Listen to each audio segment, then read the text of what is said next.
How do the off-season Supercrosses rank for you in importance? What's significant about it? I think it depends on the rider, but for Jason and Zach both, they're very instrumental. It helps them with time on the gate. You know, Dungy never did them. Ryan, I don't think did them as well. But for my guys, they do play an integral part on getting prepped and ready for A1. Is there much stress involved with these, or is it just all fun?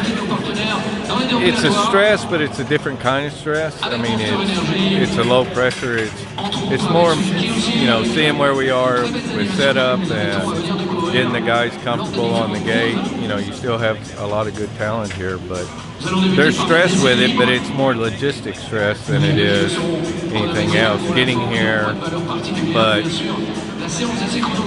nice thing about OSBORNE is that, you know, we all work together all the time. So as far as bike setup, that makes it really easy on all of us. Like ours in France, big bike classics time. Yeah, you know, back with the Bud Racing guys, and came here last year for the 254 and had a good time. You know, they treated me very well. Came here in Paris, and you know, their whole EPC and production team is great. Treats all the riders very good, so it's always a good time here.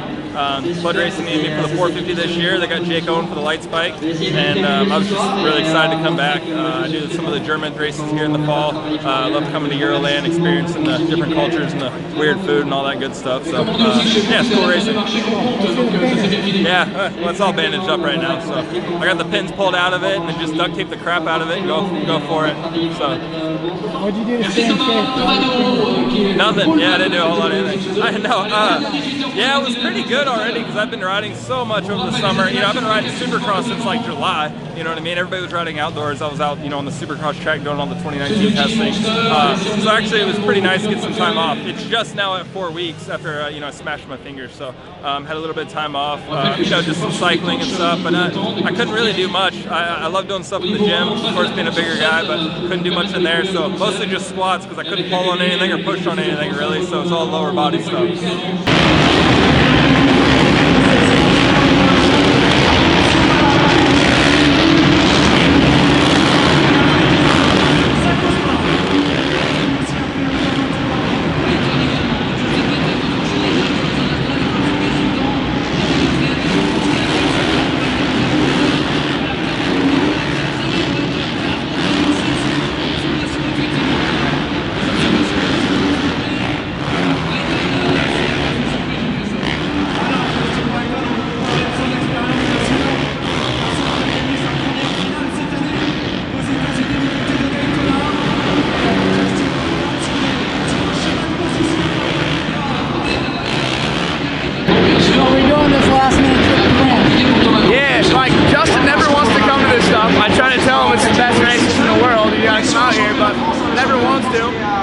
Then dude gets a call like this Tuesday, like 9 p.m.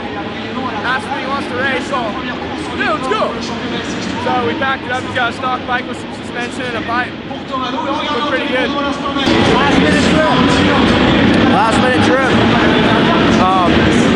I kind of knew I was gonna do it like 10 hours before I flew out. Like that's how, like me and Big Hill just beat up on the couch, Netflixing, waiting for the rain to stop in Carolina.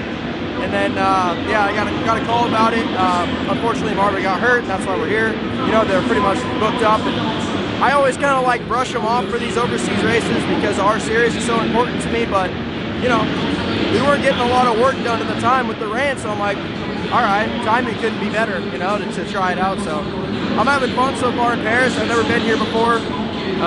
Picking up on a little French and, you know, trying to just use it as a bit of a breather and a vacation from my day-to-day grind I've been doing, and also getting a chance to race with some dudes, get some gate drop time, and you know, have some fun on the new track. Run the bike once, how's the bike? Stock bike, suspension? Compared to the work that Joe Gibbs Racing does to our factory bikes, it's a little off.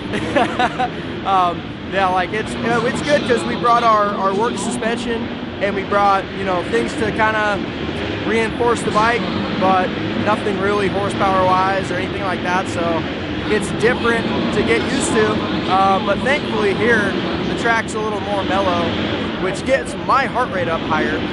but you know, it helps with the bike, the horsepower we have right now. I've never done Paris before, but yeah, I've been over here and done some races.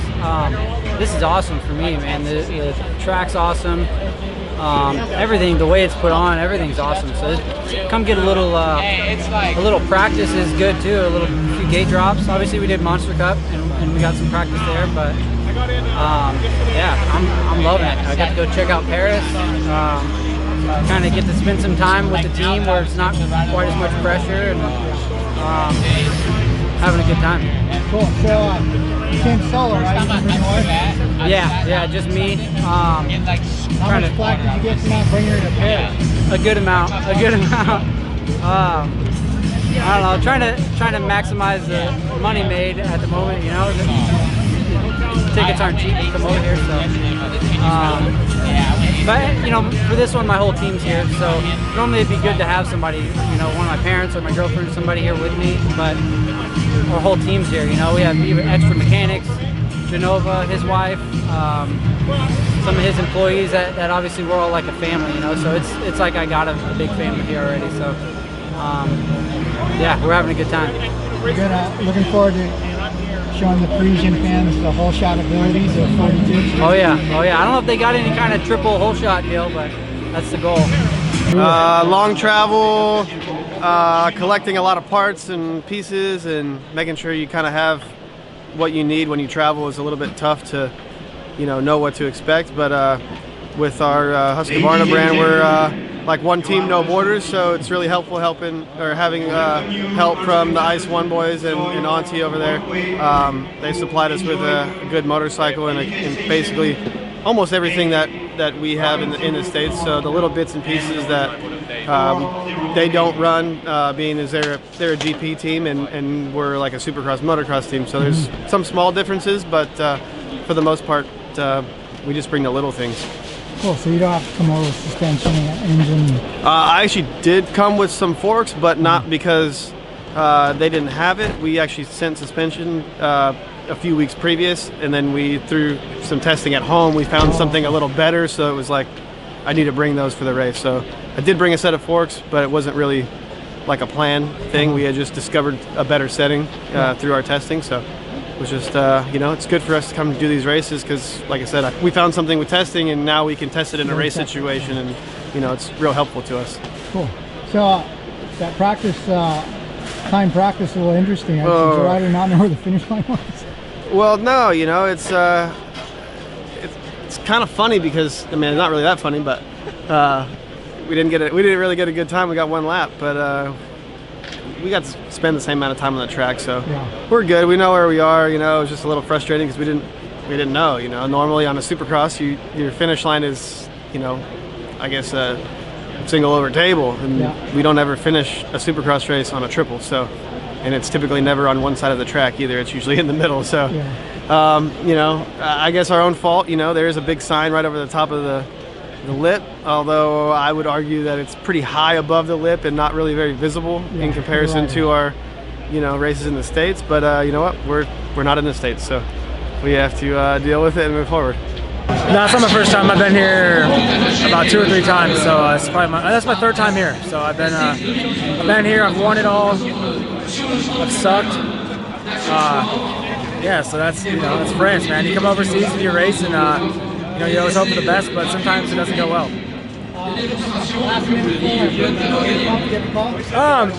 Yeah, yes and no. Like, obviously getting it on a Tuesday, before we got fly out on a Wednesday was kind of, obviously last minute. We really weren't able to get like any type of motor stuff over here to, make the bikes a little bit faster to compete with everybody else that flew over their full motors and whatnot. So, we're working with what we have, and obviously last minute, and that's what it calls for. So, obviously, yeah, it's exciting to come over here and get some gate time in, and that's what it's all about. Is there a good story behind the cut on your nose? Not really. I literally just no, like my first lap, I was behind Bowers, and he caught me with a rock right before the finish line and just blasted me in the face. I started gushing blood out that whole practice. So I was like, that's great. First lap, and I'm already bleeding. So, and I didn't even get in a fight. So whatever. Just got done with practice 1, and ass good, feels good, bike feels good. I'm a little jet lagged, obviously, but We all are. So yeah, it should be a fun night. I always enjoy doing these, so excited to be here and hang out with everybody, and that should be fun. Cool. Do you like techno music? Not really. I'm a country guy. Country music. Cool. What's the goal for this weekend? Just to have some fun. Try and get my lungs open a little bit from having pneumonia and bronchitis, and obviously stay safe. But yeah, no real like position goals, and mainly just kind of get myself open back up.